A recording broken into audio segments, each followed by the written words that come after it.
This is the Claws Out Podcast coming to you live, not from the mic'd up studio tonight in Parramatta.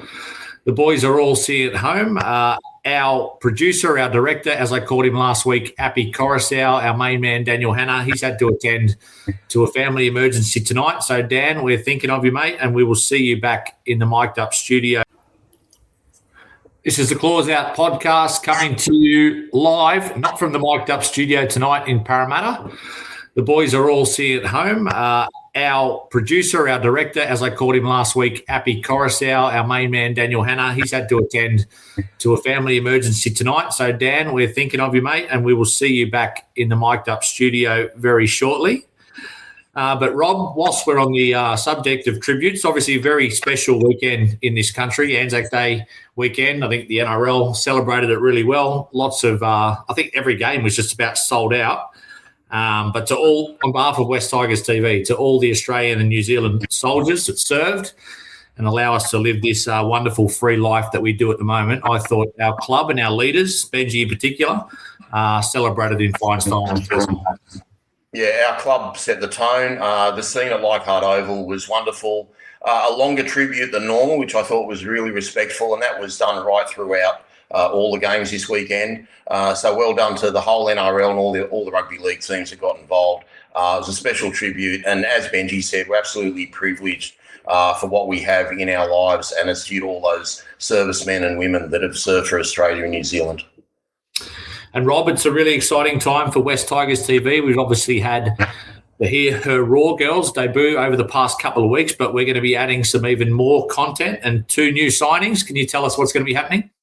We certainly can. So we've got West Tigers Faithful for anyone that hasn't heard their podcast before. They're jumping on board with us as of straight away. They've already recorded a show. We're going to drop it live at 5 o'clock tomorrow afternoon, and they'll be also releasing an episode every Friday.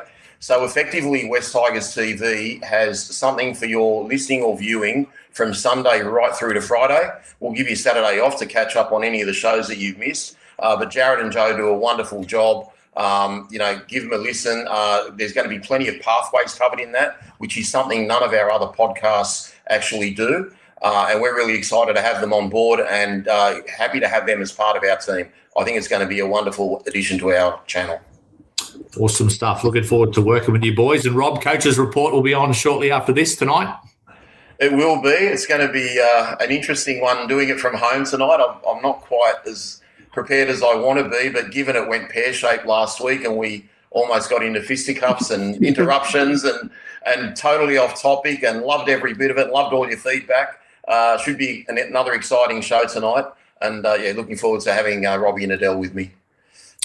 Well, we are here, boys, to review the West Tigers 33-14 win over Canberra on Thursday night. We will touch on the news surrounding Jerome Luai because there were some breaking stories this afternoon. We'll talk about that at the end. But, Gary, you must be chomping at the bit. I was thinking about you on Thursday night thinking, how's Gary going to wait 3 days to get into the podcast studio to review that?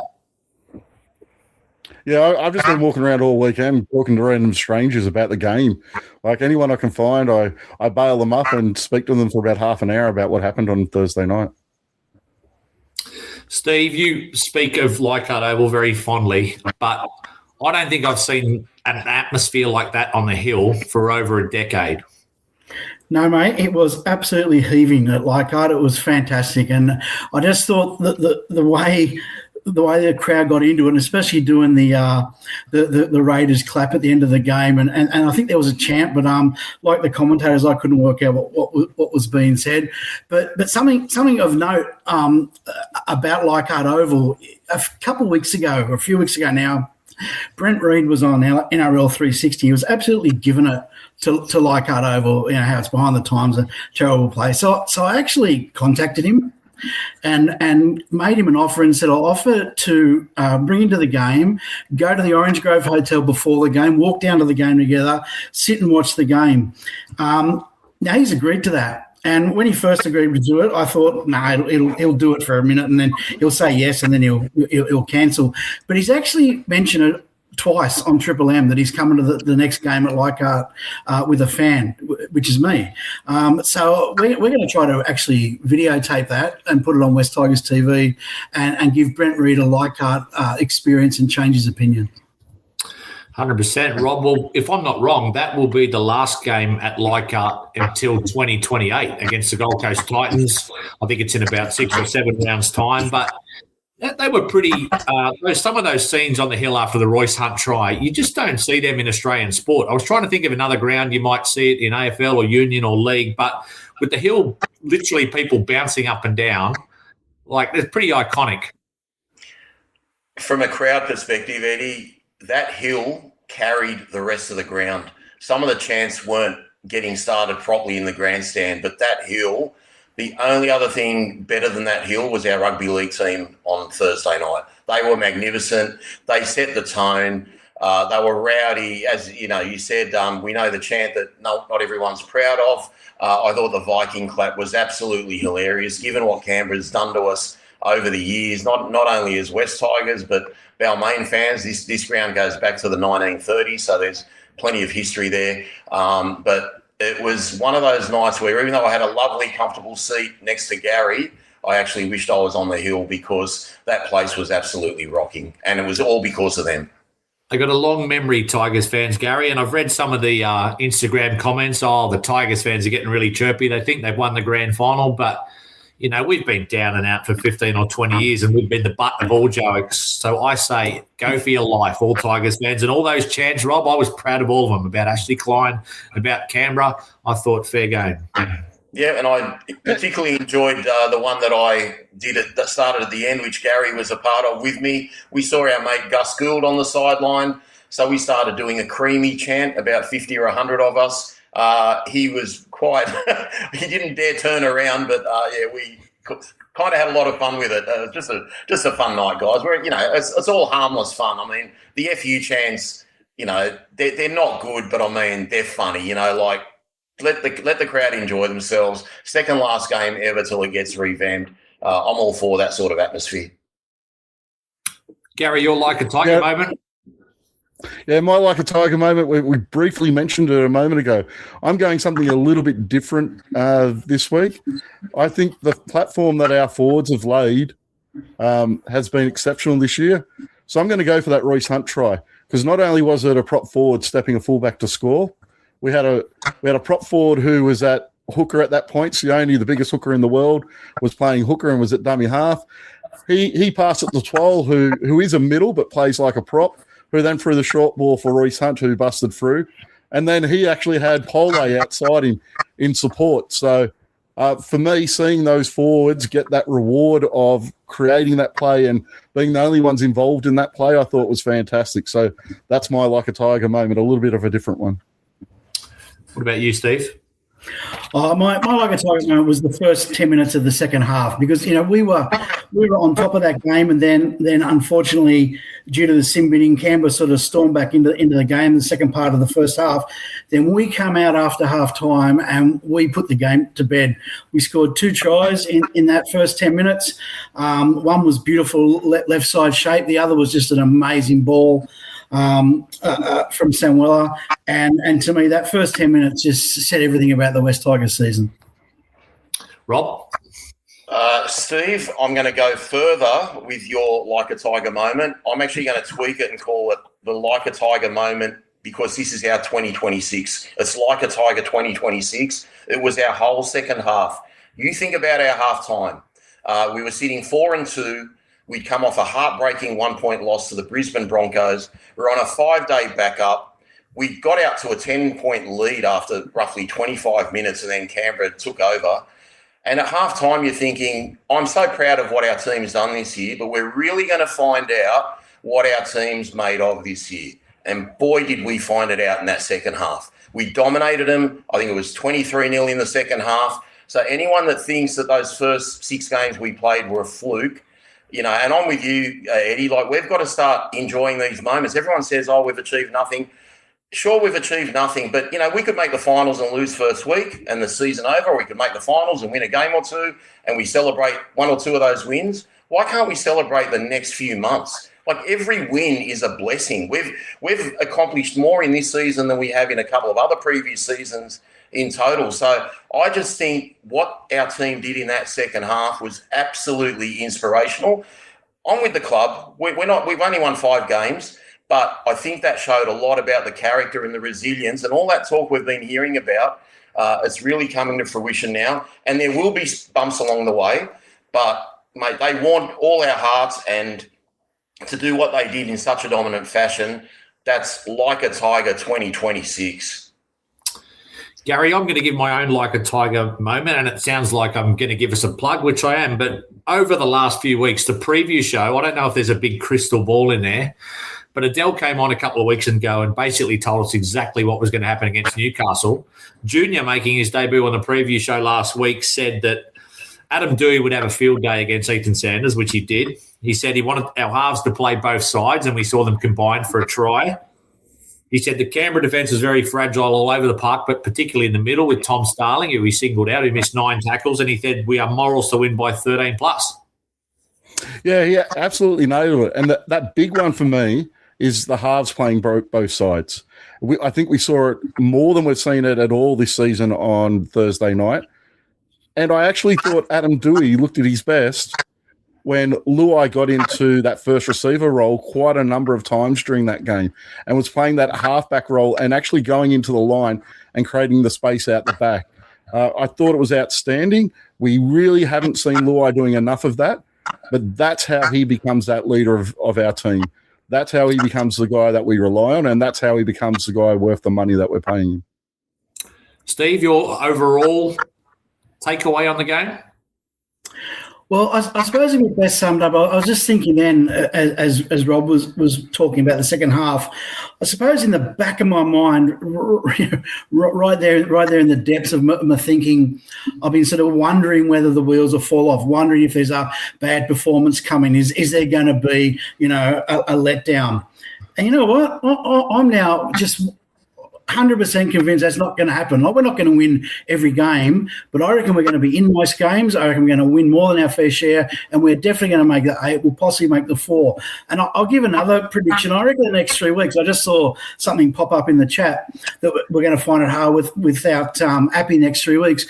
Yeah, we will. We will find it hard. But the Tigers of previous years would use that as an excuse and would lose the 3 games.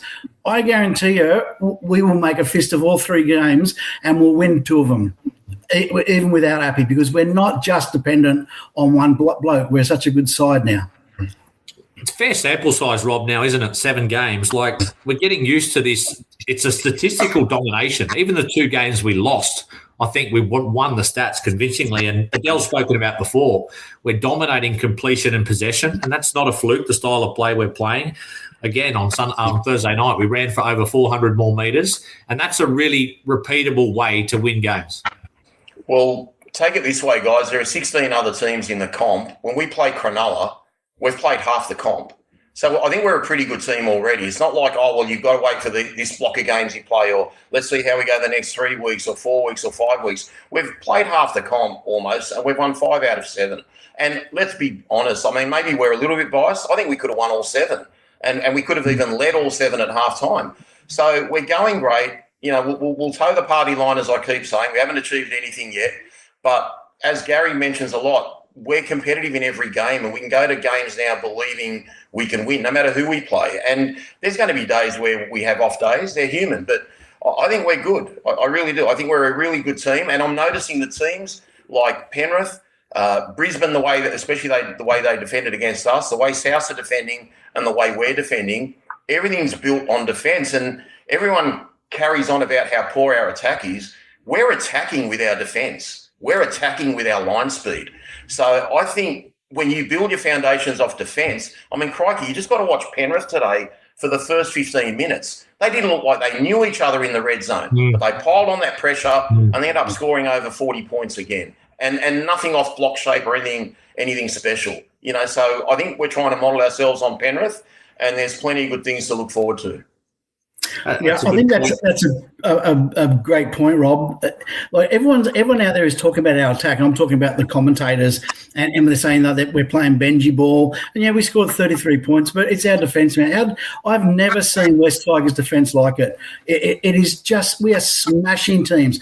No team is making it to the halfway line with any consistency against us. They're doing their 5th tackle kick from the 40 metre set after set after set. Our defence is phenomenal. 100%. And that's the key stat for me, Steve, is we have the least amount of play the balls for opposition in our end of the field. That's across the NRL. And it's very obvious when you watch us play that they're not getting out of their own half. And some sides are taking majority of the half to get out of their half. It's been huge, and it's that aggressive defence that we've spoken about. It's getting 3-4 men into a tackle regularly. And we're, for the first time, as a West Tigers supporter, I can say we win that first contact and we're winning the ruck and we're winning the line speed. These are things that are not West Tigers football, but they're the new West Tigers football. Just the raw numbers, Rob, on that defensive mentality. Like, we conceded 14 points on Thursday night, but it was purely through that sin bin. Like, I thought the scoreline completely flattered Canberra. Yeah, I think it did flatter them. I don't know if you're going to touch on this, Eddie. I actually think the turning point of the game was when Canberra went for that penalty goal at 12-10. Bizarre decision. It was bizarre. Around our feet, even though Appy, I think, might have just come back on the field. And look, in hindsight, given how the boys reacted in the second half, we probably overcome the 8-point deficit anyway. But psychologically, being 2 scores down at halftime could have been different. But again, yeah, like you said, that second half, for example, there was the no try to Jed Stewart. There might have been another break where someone kicked the ball through.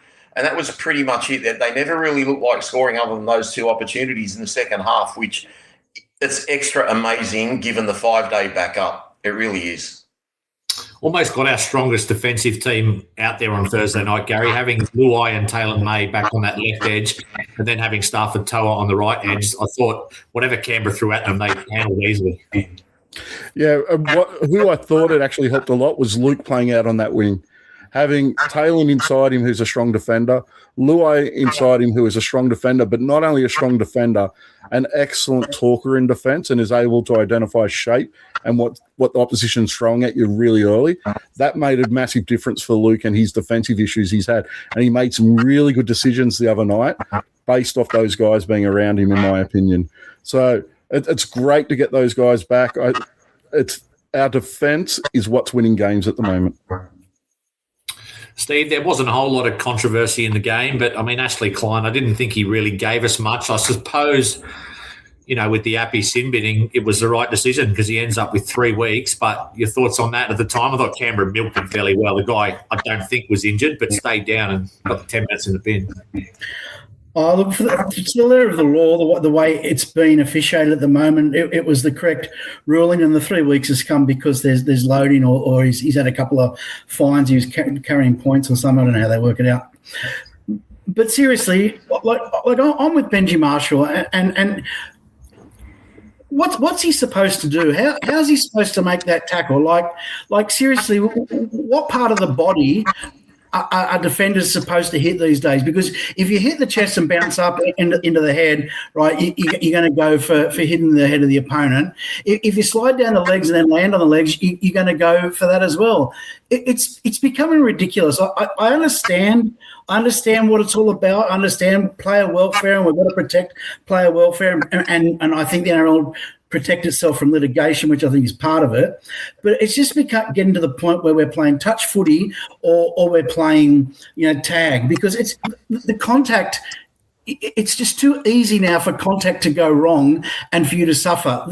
I said this a few weeks ago, and I'm so strong on it, that in the modern game, with the 6 agains and the pace of the game and the blowout scores, a 10-minute sin bin is too long. It's too long in today's game to have a player off the field. I watched a few games this weekend. Every time someone got sin bin, bar one game, they gave up 12 points, 2 tries at least, if not 3 tries. And it's too hard to come back from that. So I think the sin binning is too severe, but I think there's got to be some real reality to when players hit. There was no intent in that tackle from Appy, none whatsoever. And I reckon 3 weeks is a massive price to pay for an unintentional tackle that really didn't do that much harm, really. And it's really hard. Sorry, Steve. It's really hard now because when you're coming across to make those cover tackles, which it was, the guy was in a gap and he was coming across, he was rushing across to make that cover tackle around the legs, a good old-fashioned cover tackle that we've seen in the game since 1908, and his momentum swings him around onto the legs. There's just no other way to make that tackle. The other decision you have to make is you let him go. That's where it's at in the game at the moment. You either go in there and you make that tackle the way he made that tackle, or you're letting the guy go through the gap. And I don't really see what alternative you have. You have to make that tackle. Club sort of backed into a corner though, Rob, because I can't see any value in contesting it because you risk another week. I think that extra week we're either playing Canterbury or Penrith, which is a huge game. And it's not like they can argue, I don't think, that it wasn't a grade 2 hip drop under the way they look at the hip drops these days. Look, Appy's irreplaceable. I'm trying to look at this from a positive point of view. Given he's been playing 80 minutes every week, he can do with a bloody good rest. I know it's not going to help us win games. I accept what they do with most hip drops, even though, like, I'm old school. I don't know what Appy's supposed to do there. It's not like Appy, when he dived for Martin, knew that he was about to have his legs, swing around and land on him. What I'm concerned about, and I'm digressing slightly, everyone's getting penalised now via injury.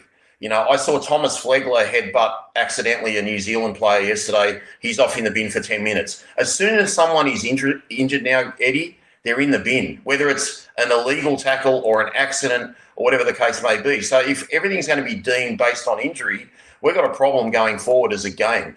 Again, I don't think it's worth the charge. I mean, he is invaluable. 3 weeks is better than 4. I'm not thinking we're going to lose 3 games in a row, but if we lost 3 games in a row, we're 5-5 and we've got Appy back. So I don't think we should challenge it. And given all that loading he's got in priors, I think we just best accept it, even though I hate the rule.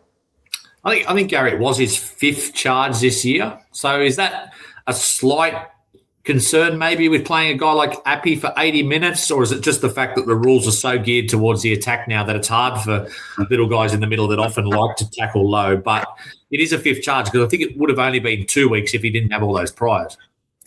Look, I think the big part, it comes down to the aggressive nature of defence we're playing. Where we're playing a type of defence that's probably going to draw more penalties, probably going to draw more reporting and more charges. But he's also the one that drives our line speed. He's the one who's into those tackles before anyone else. So I don't really have a problem with it. It's kind of like basketball. You have a guy that has to go out there and part of his role is to take on fouls. It's the aggressive defence we're playing at the moment, and I wouldn't be changing that defence. I just think we're going to get a few charges out of it. Okay. I promise, boys, we'll get onto the game and parts of individual performances in a minute. But just while we're on the subject of potential players missing, obviously, Steve, Jareen Bullard didn't finish the game. The club's been quiet the last few days, but that's the 2nd game in a row where he's sort of exactly the same motion with his shoulder. I don't know if it was dislocated or subluxed or whatever, but I think that'll be a concern. And Kai Pearce-Paul failed his HIA, so I'm not sure if that means he's automatically out for 11 days and misses the Cronulla game. No, it's my understanding.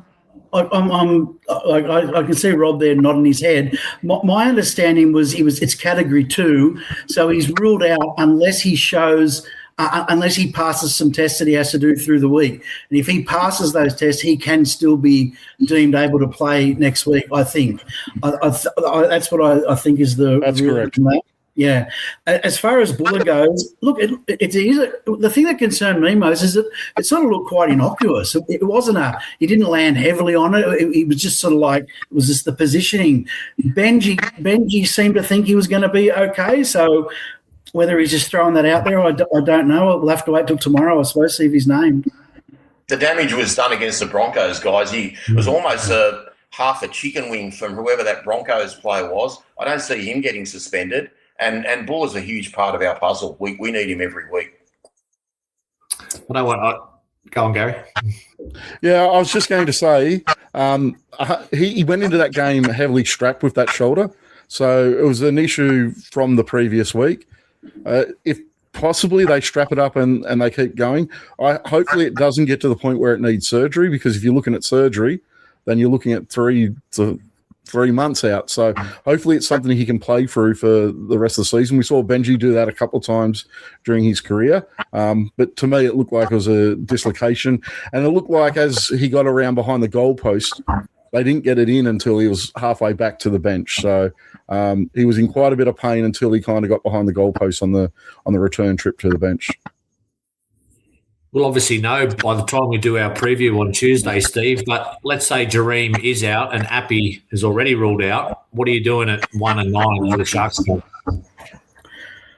I'm thinking I'm probably putting Taruva back to 1. I hate saying that because I just think he's such a good player. He does such a good job from the wing. But I think he'll cover 1 if we need that. We could put Dewey back there, but I don't want to move him from halfback. So Taruva and 9. Look, I think Tristan Hope gets the 9 Guernsey, but I think we'd have Latu Fainu at 14, who would play some time, perhaps at 9 as well during the game. I went out to Leichhardt Oval yesterday to watch the Magpies play. Tristan Hope was pulled from that game. So my suggestion is that decision has already been made and he'll be playing hooker come next weekend. Rob, you on the same page as the boys in regards to the potential changes there? Yeah, I agree with them on hooker, and I think Benji will go that way with fullback, and if Tavana's ready, maybe bring Tavana back to the wing and move Taruva to fullback. I'm with Steve. Taruva's played his best 2 games the last 2 weeks. I'd hate to move him from the wing. He just couldn't be stopped on Thursday night. Mine would be a little bit radical because you look at it this way. I think our 2 best players Thursday night were Adam and Taruva. And for me to fix the fullback problem, it's going to be one of those players being moved. I'd have Adam at fullback. I still think you don't lose as much in attack. He's a run-first player anyway. It allows Jock Madden to come into 7. So I'd keep Taruva on the wing and play Adam at fullback. And don't forget, when Adam first came to the club, when he returned from South Sydney, he did play a season at fullback and acquitted himself well. So there are options for Benji. Given Taruva's done a great job previously, I think he'll go down the Taruva path. But again, whatever Benji decides, we trust. And let's give Benji a rap, guys. He's pretty much pulled the right rein every game this year, even when we've thought otherwise. The issue I have with Adam going to fullback, he has played that role before, but it's that lack of real acceleration at the back there. And I think that's probably it, more so in defence than attack. I think that's where he kind of lets us down a little bit if we were to put him into that role. But he's very safe under the high ball. He chimes into the back line quite well. So it is an option. But I think I'd probably be going to River.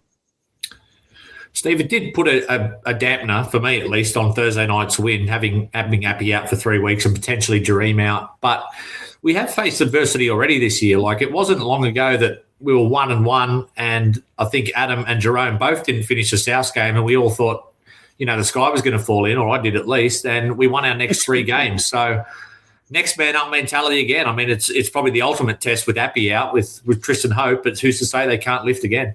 No, I agree. I think it is the ultimate test, and one of you guys said it earlier that Appy is irreplaceable. Tristan Hope is not going to be Appy, or whoever fills in at 9 is not going to play like Appy does, and we are going to be worse for it, of course. But as I said earlier, I am so confident of this team now, and I am so confident in our forward pack. It's not going to stop Terrell May, Fanua Pole, Sione Fainu, rumbling downfield, Royce Hunt rumbling downfield and making those meters. We're still going to get that. We're going to lose a little bit of creativity out of dummy half. We're going to lose a couple of 6 agains, perhaps, because Appy is just a genius at that. I think Tristan Hope can do a job defensively in the middle. Appy is a good defender, but he misses a tackle as well. I don't think Tristan Hope's defence is too different. Maybe Appy's more desperate than Tristan. I don't know. But this team is a different side, mate. Yes, we're going to miss him, but it's not going to be the deciding factor. I'm still confident we'll go out against Cronulla, and I reckon we'll kill Cronulla. I reckon Cronulla won't know what hit them with the aggression that we're playing with, and they hate it when they have to get down and dirty. And Steve, not to steal from the preview show that we're going to do on Tuesday. Yeah, sorry, I'm not there, so I just got it out then. they're really going to struggle coming out of their own end because we're a side that's going to get in their face and we're going to belt them. So I think they're going to have a lot of problems with that. There's a lot of comments in the chat about the possibility of Adel playing that fullback role. So I thought I'd just address that. I don't think he's quite ready. His positional play at fullback and his defence at fullback isn't quite there yet. And he also copped a head knock yesterday as well. So I don't really think he's ready for that decision to be made about him yet. So I know everyone's got conflicting reports about whether he's allowed to play, whether he's not. I've got 2 messages from Adel categorically saying he will not be allowed to play against Cronulla. It's a mandatory 11-day stand down and he won't be there. So, I mean, Adel hasn't got anything wrong in the last 7 weeks when it comes to footy predictions, guys. So I don't know. I'm just passing that on just to all the listeners and viewers out there. That's Kai Pearce-Paul, right? Kai Pearce-Paul, sorry. Did I say someone else? No, I think you were just on mute for the first 1 or 2 seconds there. Let's look back. Let's not look forward, and let's look back at our attacking performance on Thursday night because we did rack up another, I think it was 5 tries and 33 points. What did you make of the way the halves combined? Because Jerome, he did cop a little bit of criticism online from Tigers fans after his first game back. I think what he brought to the team was the defensive aspect and his pressure.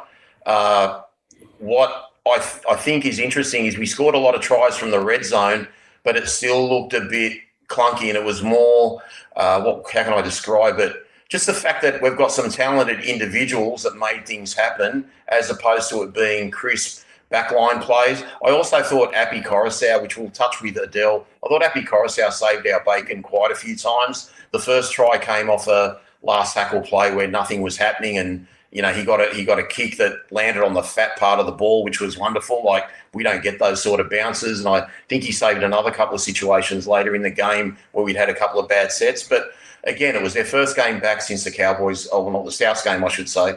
So, you know, it's a work in progress, guys. But if we're winning when we can find things to be critical of in certain aspects the way we are, then we can only improve, can't we? I did go left, Gary, a number of times in that second half, and it looked like Jerome and Sam Weller and Taylor May were starting to cause some headaches out there for Canberra. I still think that edge has the potential to be the best left edge in the game. Sam Fainu out on that left edge is in crazy form. If he's playing at that form for the majority of his career, he is going to have an outstanding career. He really, that ball he threw for that Adam Dewey try may have been forward, but even to get himself in that position to get an offload around behind the back of the player after a step and a spin to position himself, that left edge has the potential to be anything. Steve, you were a little frustrated with aspects of Jerome's game. He said you hadn't quite seen it since he joined. What did you see on Thursday night? Yeah, that's the best game I've seen him play for a while. I thought his pass or run selection was outstanding. I thought the way he dug into the line was outstanding. In passing late at the line, he's jumping out to the right was great. I thought he had an awesome game. I think we'll probably get to this later, but just mention him. I think him and Adam, I suppose mainly Dewey. I thought their kicking game was just brilliant. Probably the best kicking game I've seen from the team for a long time. But no, Luai had a really strong game. That's one thing, Rob, that I don't think we mentioned much about Adam's game. Everyone talks about the strength of his running, but his midfield bombs from sort of our side of the 40-metre line or from halfway, they really nailed Canberra all game into their own 10 or 20. Yeah, the bombs from him and from Jerome, but also there were those little kicks into the corner. I think Adam did one in the first half along the ground, one in the second half into the corner. He mixed it up really, really well with his kicking game. He's a complete player. They're talking about him potentially being on the bench for Origin, so that just shows you how far Adam's come from. If you go back to this time last year, Adam was doing a solid job for us in the centres, but there was no way on earth our club was even going to retain him. It was basically like he's going to see out the end of the year there's no need for him. We're moving on to bigger and better things. And then thankfully when he found that form later in the year in the halves, not only did he earn extension, he's earned another 2 years. So love what he's bringing, and he was my best player on the field along with Taruva the other night, but I guess you'll touch on that later. And I've probably been the most critical out of all of us about Adam Douei's game over the last couple of years. That Origin talk about him this year, that's fair. I actually 100% agree with a 19-man bench. He's the perfect guy to have on that bench for New South Wales because he can play a number of positions. Now, I don't know whether he'd get on the field for me. I think they'll be reliant on some injuries, but he's definitely put himself in the frame for that. His ability to play centre, his ability to play fullback, his ability to play in the halves, and at a stretch, I think there's no problem putting him at lock. That versatility is absolutely perfect for that 18 or 19 at Origin level. A few West Tigers players being tossed up for Origin, Steve. I mean, selfishly, as a Tigers fan, I don't want any of them picked, but it's a great turnaround because it's often seen as a place your career goes to die. And now all of a sudden they talk about Adam Douei and Alex Twal, and we've already had Jerome play last year. So maybe it's a place that should be attractive to players in the future. Oh, you mean our club? Absolutely. Yeah. Oh, yeah, for sure. Like we are developing a winning mentality, but more important than that, we're developing a toughness. You know, we have never been seen as a tough team or a tough club, you know, like other clubs would say, play the Tigers, get on top, give it to them, and they'll make mistakes. They'll shy away from the tough game. We are bashing teams. We're bashing teams with our defence, our first contact. We're developing I know this is a cliche, but we're developing a steely resolve that we've never seen before, never been associated. You know, and as I said again, a lot of people talk about the Benji ball and all that sort of stuff. Mate, that's not what it's all about. Our attack is we're scoring points, but our attack is not silky smooth. Our defence is punishing, absolutely punishing, and that's what we're developing. But why wouldn't you want to come to this club in the next 5 years? Why wouldn't you want to be part of this renaissance that's happening at our club now? And the thing for me is we've got a coach now who is making players better players. Like, we've sat on pods for a long time and we've gone through a list of players and we talk about whether they've improved through their career. And it was hard to find any players who at the West Tigers came here and played better football or had been here a long time and got better the longer they were here. This year, we've got a number of players that you can't count on one hand who are playing the best football they've ever played. Guys like Alex Twal, Royce Hunt. These are Adam Douei. These are all guys who are in career best form and have developed under the coaching of Benji Marshall. So we had a bit of a spoilt brat last year say that he didn't think he could develop under Benji Marshall. I think his ex-teammates are showing that they've developed a lot under his coaching. Yeah, again, well at the moment, Canterbury, so it's always good to see, Rob. But we've spoken about the forwards as a collective, and there's no doubt their collision, their line speed, it's been on a different level this year. But Alex Twal, man, I mean, he's almost like the new captain of the forwards for me. He 80-minute monster performance on Thursday night.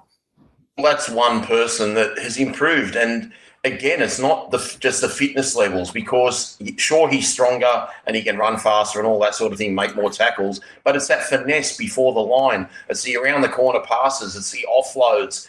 He's developing his game. So, again, you know, well done to Alex, but well done to Benji Marshall. And I'm loving the comments coming through, Jay. Keep them firing. Rolls-Royce. Fanua Bole, like someone put up there, had his best game in ages. Probably the quietest one, he didn't do a bad job, was Kai Pearce-Paul. That's how good our pack went the other night. Sione Fainu off the bench. Not one forward let us down at all. Even the backs, like Tawa's first game, there's a little bit of criticism there. Rewatching the game, other than the Kyo Weeks try, I don't know what they're complaining about. For his first game back, it was okay. He probably looked a yard slower than he in some aspects. There was one time he got some early ball. I thought he could have beaten someone, but to be fair, he should have scored a try too when someone selectively chose to ignore him and go for an AD hat-trick. Sorry, Eddie. I'll tell you something else that's developing in our forward pack, and we haven't seen much of this before. You know, we talked about Luai and Douei going left and right, you know, and playing and getting one wide. Terrell May, Alex Twal, even Seafarth occasionally jumping in there at the first receiver off dummy half, then pushing it across to Luai, who then pushes it across to Duai. It's great ball movement. It's great having front rowers in there, or tight forwards at least, that can get in there and ball play and get fast, wide ball to guys who can do something with it. Rob, I mentioned him last week. This Duai is an electric player. I mean, it's a combination of Adam Dewey and Joe Luai. I did it last week, Steve. It's caught on. Yeah, well, it's the halves combination, mate. That's what it is. Rob, there's plenty of unsung heroes in this pack, but one guy we haven't mentioned this year much, and I think he's having a pretty good year because by and large he's cut out some of the errors in his game, is Fanua Pole. He ran for over 150 metres on Thursday night. I think he had 14 runs. I think he had to play a little bit longer time as well because Kai Pearce-Paul only played the 47 minutes with the HIA. I think he's having a good year. I thought he was a little bit behind everyone else until the last two games. I thought his performance against Brisbane was strong.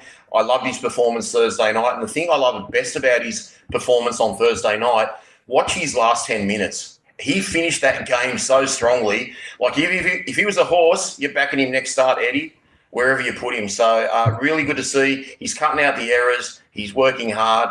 And look, let's face it, he had to lift his game to keep up to the levels that everyone else was playing to. Terrell May, Gary, 60 minutes, over 200 metres. He's well and truly back. Yeah, and we really didn't see him. Like, he was playing 80 minutes and getting around that 200-metre mark now. He's playing 60 minutes and still really getting that same output. So absolutely back to the form we saw from him last year. I think he's really benefiting from playing the less minutes. He's a little bit more dynamic. He's still jumping around all over the place at times with the ball in his hand, but he's still pushing out 200-plus metres a game. I can't fault the way he's playing. Our starting back rowers, Steve, they've been strong all year. I think I said last week, I think Samuela's been in our best 4 or 5 in every game, and he was strong again. The only thing, and I'll get Rob's opinion as well, is Kai Pearce-Paul. I know he only played the 50 minutes, but I'm still not 100% sure our attack's getting the absolute best out of him. I thought he was, I don't know if he's underutilised or we're not getting him the right angles onto the ball, but I think he only had 45 or 50 metres. I think the thing is with Kai Pearce-Paul, both our back rowers, like the first couple of rounds, it was Kai Pearce-Paul that was getting all the plaudits. If you remember, he had a couple of try assists in those first couple of games.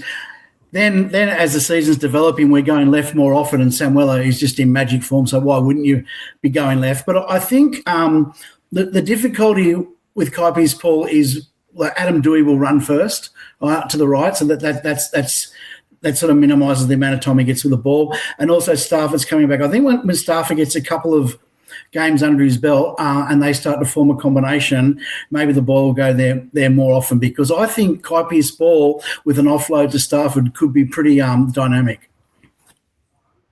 Your thoughts, Rob, on how we're using KPP?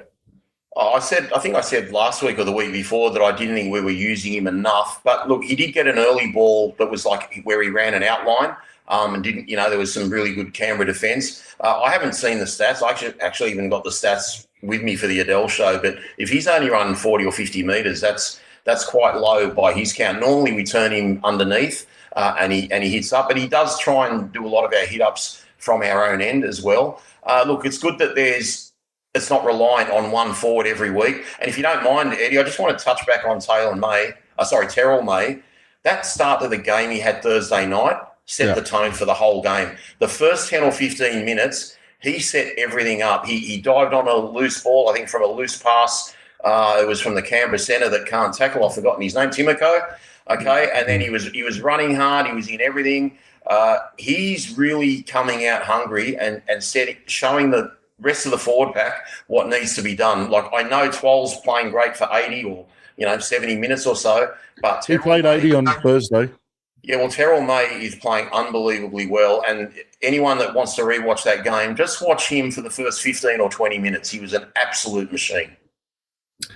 Shift gears, Gary, to the outside backs. And another thing that Junior got right on Tuesday, he said he's a big fan of Luke Lalili, and I think Tigers fans had their doubts. I thought he had a stormer on Thursday. Yeah, outstanding. I spoke about his defence earlier in the game. I thought he really benefited from a couple of players coming back around him. But attacking wise, he was fantastic. The meters that he gets out of our own end, and I have to give credit to both our wingers here. They're not massive guys. Like Taruva isn't a big. He's not a Toto, but he is getting the same sort of yardage. His ability to take 2 hit-ups in a set and probably runs harder than anyone in our team, and what that causes to our attacking sets coming out of our own end, the fast play the ball he gets on the back of that is simply outstanding. I'm very happy with how both those wingers played on Thursday night. Is that one that might have just slipped under our guard, Steve? I know you can't keep everyone in the modern game, but I was sort of thinking on Thursday night, geez, it'd be nice to have Luke for the next few years. He's off to Perth next year. Yeah, we're losing a good one. That's for sure. I've got a lot of time for him. I think he's such a strong, nuggety sort of footballer. But you're right. You know, we've got Tavana coming through. We've got Macassini out there as well. So, you know, these are the guys that I suppose have been prioritised ahead of Lalili. So, you know, it's 50-50 call with any of them, I reckon. But I just want to add too, like Gary spoke about the wingers, I just want to talk about our back five. Our back five are just starting our set so beautifully. Those first couple of plays, you know, out of our 10-metre line, you know, and whether it's Taruva and Laulili or whether it's Taylor May or Stafford or whoever jumps in there, they're just setting such a platform for our tight forwards to then, you know, lumber upfield the next couple of rucks. And it's just a sight for sore eyes, because if you can remember last year, we used to talk about it non-stop, how we'd start our set so poorly, right? And now it's just a joy to watch. That's the thing, Rob, with Luke. It's like we speak about the territorial battle and how we're winning it every week. Him and Taruva starting his sets off. If Luke could just sort out his hands, I don't think he had any errors on Thursday night, then I don't see any reason why he can't retain that wing spot throughout the year.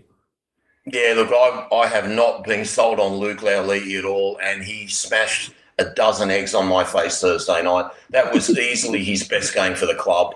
Magnificent performance.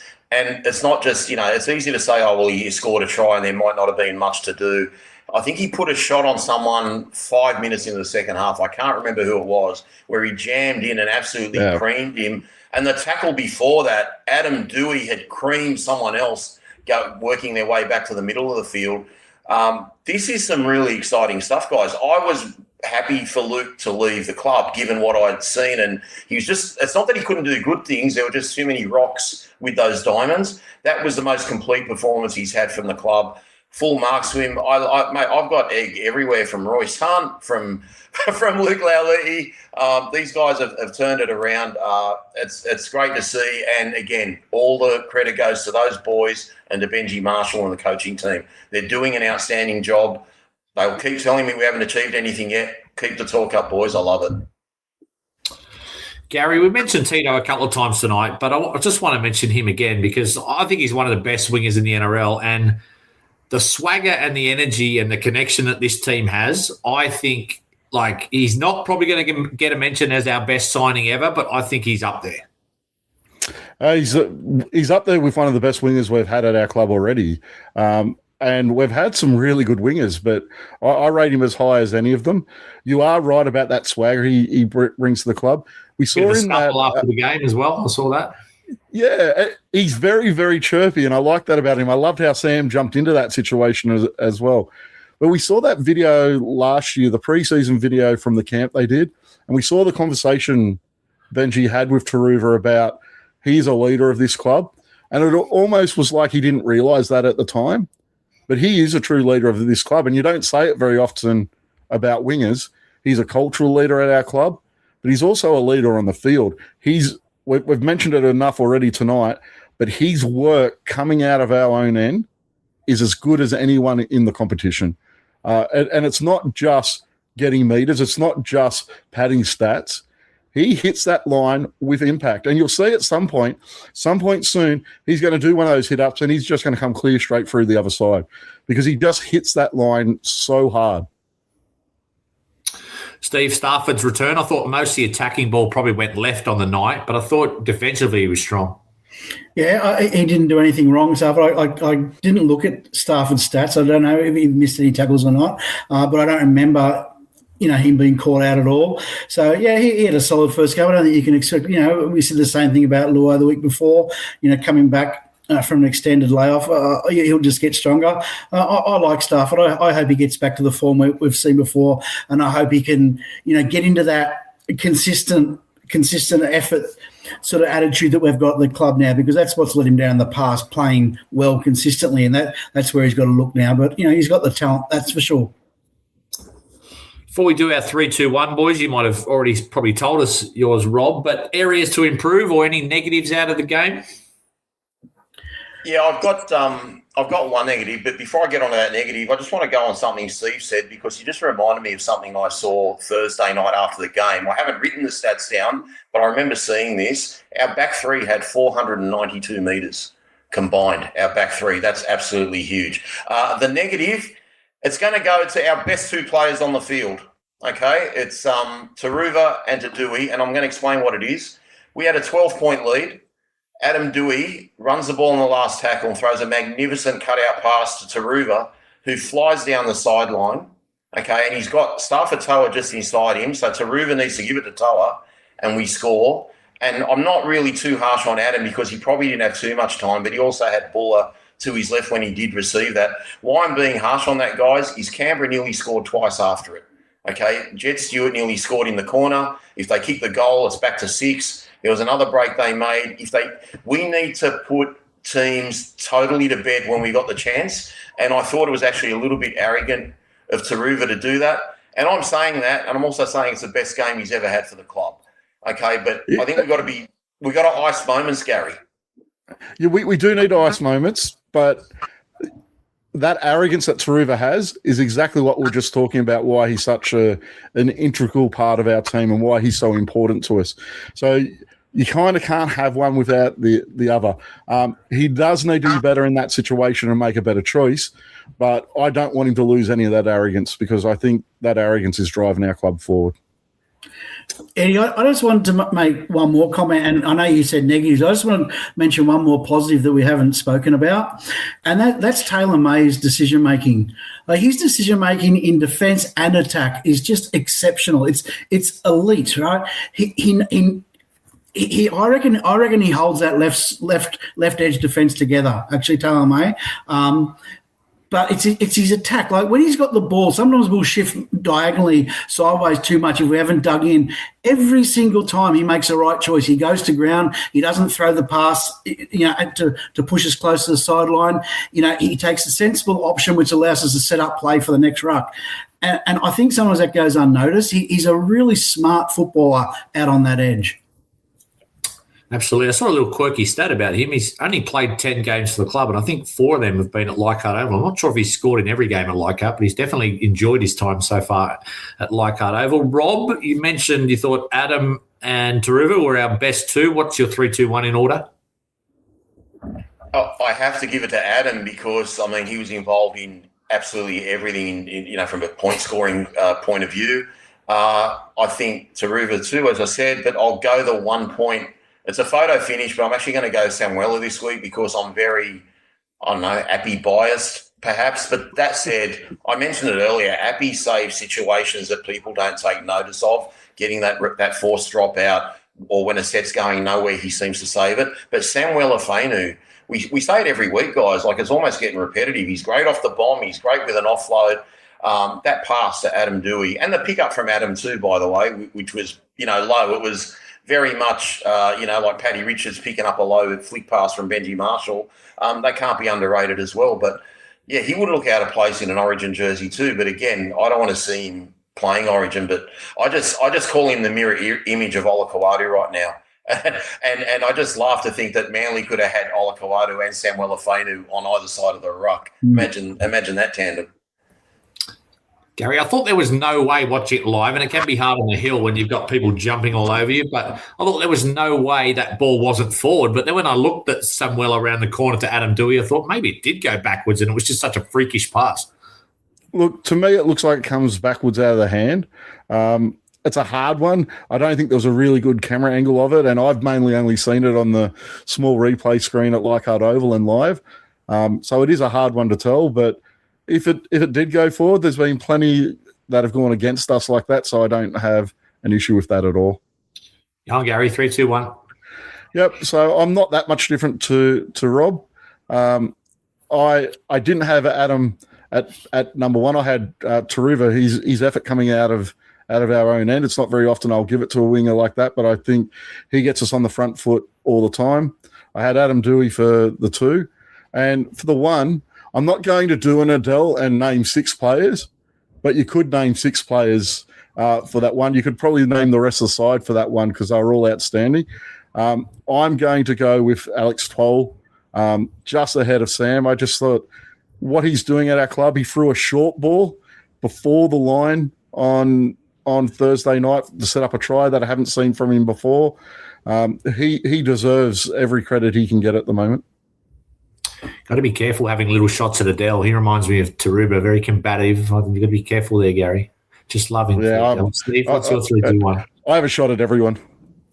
Fair. Mate, I've gone with Dewey 3 points. I just thought he was everywhere. He's just become such a consistent player for us. He's doing outstandingly. I've gone 12, 2 points. 176 metres. 61 of those were post contact. But the stat for me, as always, 57 tackles, no misses. Right, so he gets 2 points. He would not be out of place in a Blues jersey, that's for sure. And I've gone Pole for 1 point. It could have been Taruva. I had Taruva written down as well. I've gone Pole. I'll tell you why. 156 metres, 60 post contact, which you'd expect from him, but 23 tackles, no misses. And that for me is where we want to see Pole. No missed tackles. And for the amount of minutes he played, I thought that was an awesome effort. Jerome was in Port Moresby today, Rob. Breaking news, I think, from the great Danny Weidler late this afternoon. It caught me a little bit off guard. Yeah, I'm going to have a really unpopular opinion about this. I don't care that he went there. I don't think the players will care that if he's seeking what he wants, what's best for his family and his future. I'd love to have him at our club for the full 5 years and longer. I'd love him to finish his career with our club. But if we're going to get put on tilt by every media report of every player that's going to any potential club in the future, I think that is just, cause for disaster. Like, it's almost like our fan base is so scarred that we're looking for negativity. So if we lose to Cronulla, for example, this week, it's because Luai went to Port Moresby and the harmony's not the same and all that sort of bullshit. We've just got to take the air out of this story that the media is going to run with it hard for the next 48 hours at least. I think it's an on-event. People say he's a captain. Okay, I get all that. But again, I'm happy for him to do whatever he wants. And if you look, at the end of the day, we've seen it with a number of players. We've seen it with Isaiah Papali'i in the past and Talon DeSilva and Lachlan Galvin. If you don't want to be at our club, see you later. And the good thing now is we've got talent coming through. Players are replaceable. We won 3 games in a row with Madden and AD in the halves. I'm not saying that's going to be what's going to happen in 2028 or whatever the case. But, guys, just don't panic and don't let it ruin this wonderful start we've had to the year. And that's what you're going to do. You're going to let the media go on this, and the more you click on those stories, the more they're going to keep going. So as I put on Twitter, just keep calm and just love the West Tigers and love what they're doing this year. And just do your best to ignore it, because don't let that negative stuff, manifest into something more than it should be.